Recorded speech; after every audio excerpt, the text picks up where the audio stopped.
films in and between India and Korea.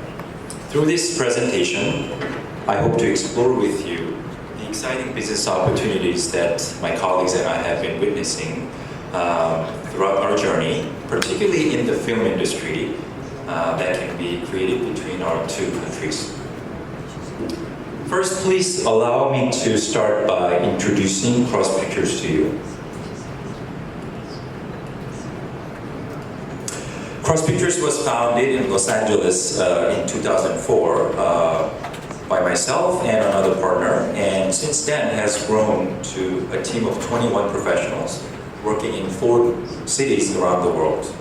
Our main business is producing films, both feature films and TV series, using well-known branded IPs, which include comic books, novels, old films, and TV dramas, whatever that have stories. And our belief and vision is that we can utilize these IPs to produce films in different countries because we believe that good storytelling works everywhere, anywhere. A few examples of our recent films are illustrated in this slide. The first one is a Chinese thriller movie called The Devotion of Suspect X, which became the #1 movie at opening in China and has made over 400 crore rupees in the box office. It's based on a best-selling Japanese novel by the same title, and Kross Pictures owns the IP and co-produced it with Chinese companies. The second and third titles are Korean TV dramas that scored phenomenal ratings in Korea and in other parts of Asia. The Sound of Your Heart is the #1 web series of all time in Korea with 300 million views worldwide. And Cheese in the Trap became the most popular TV drama when it was aired. Both of these dramas are based on best-selling digital comics, which we Koreans call webtoons. The last one is Teen, which I believe means 3 in Hindi language. This Hindi movie became popular thanks to the brilliant acting of my favorite Indian actor, Mr. Amitabh Bachchan, and Miss Vidya Balan. And it is based on an old Korean movie called Montage. Kross now has 4 offices around the world. Our Mumbai office was started and founded in 2016, and it has currently 7 employees. Also, we just started a joint venture in Tokyo earlier this year with a local partner. The core of Kross Pictures' asset is the 40+ IPs that it owns. This slide illustrates that the IPs that Kross Pictures owns by country is very different in terms of its genre and in the country. As you can see, India has the highest number of projects, and we have currently 16, and it is growing fastest among the countries we operate in. What sets apart from the competition is the combination of these 3 core strengths. The first is the ability to pick out the right stories, mainly from Korea and in Japan, just because we know the countries really well. These stories are built on what's called high concepts. This means that these stories can be easily understood and appreciated by the audience in different countries. Thank you.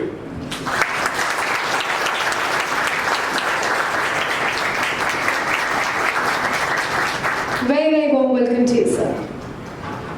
Thank you. So, first of all, thank you, Korea India Digital Content Roadshow organizers, for giving me an opportunity to come here and talk to you about content story in India and how things are changing dramatically and have changed over the last few years. So just to introduce myself, my name is Vinay Kumar, and I am with Microsoft. I'm part of their cloud computing and AI and search team. And I'm also chairing a digital sort of AI and big data committee under Internet Mobile Association of India. So in my spare time, I work with IMI to talk about content and other things, other trends that are happening in India. So the India story. So as far as content is concerned, and I'm pretty sure a lot of you guys are interested in what's going on in the country and how you could participate in the content revolution that is taking place in India. So so it's just exploding. There are many sort of nuances of what's going on, and I'll sort of touch upon them one by one. But overall, the country is going through a content explosion, and there are lots of ways where we see massive adoption of content by consumers all across the country.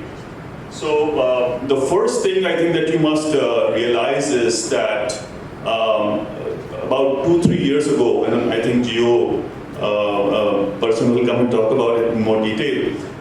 So Reliance Jio basically revolutionized, how data gets consumed in India. So data consumption was already growing, but 3-4 years ago when Reliance Jio came on the map, then it exploded like you wouldn't believe.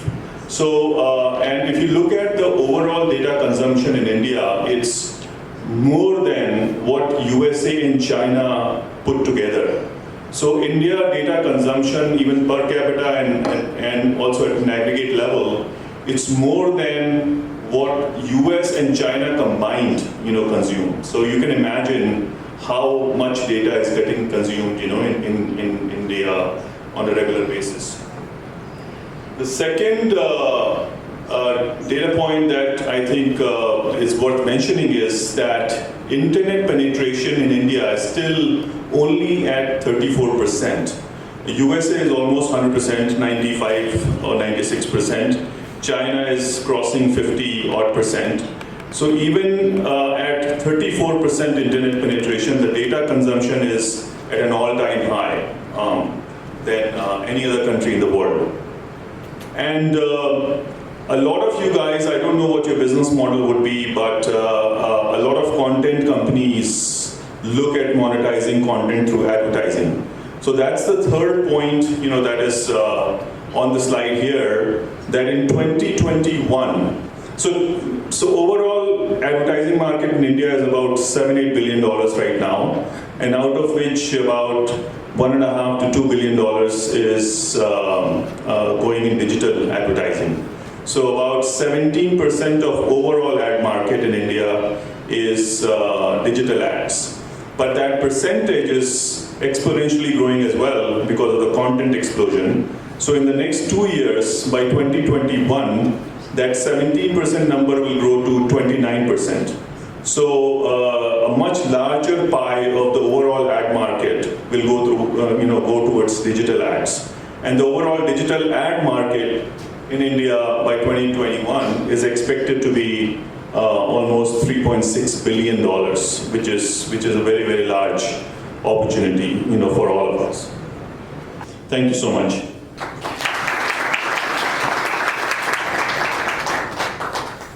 Well, thank you so much, sir, for the very informative presentation. And welcome Mr.Ashish Gupta, Lead Games Ecosystem at Reliance Jio Infocom. Please welcome with a huge round of applause. Very warm welcome to you, sir. Thank you for inviting me here. I'm gonna talk about one untouched topic, not really untouched, we all know about it.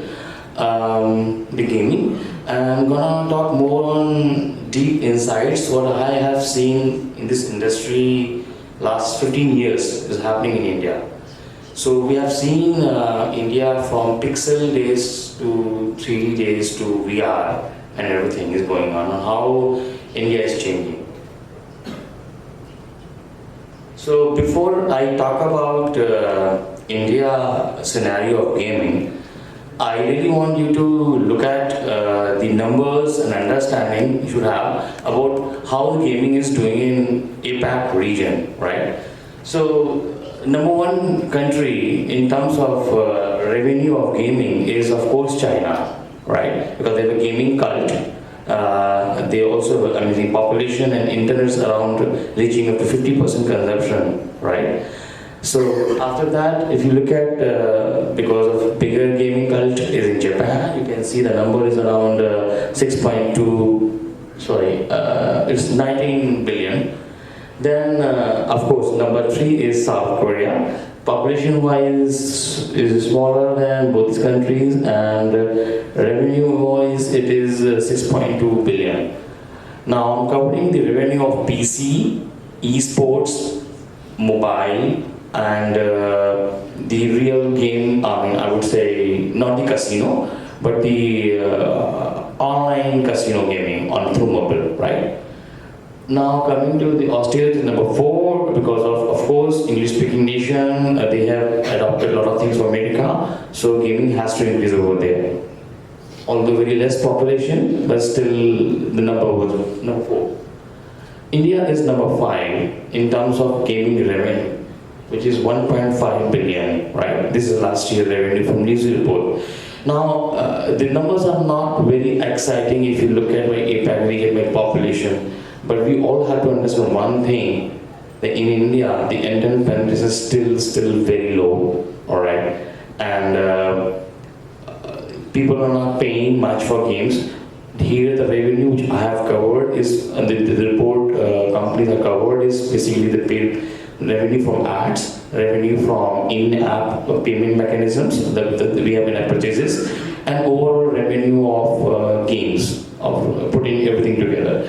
Now, the opportunity lies here because we sitting at Geo are promising you bringing more user in, right? So our job is to connect user with the smartphone or feature phone or with the hybrid boxes and hybrid phones and set-top boxes, all devices. We are giving means to consume data, right? So opportunity lies here where we have 2 chances. One is, of course, you get good engaging content to a gamer and good content to a non-gamer. So that's a big challenge, converting non-gamer into a gamer and converting gamer into a pro gamer and converting pro gamer into a paid user. We have that challenge in India. In India, pro gamer doesn't pay.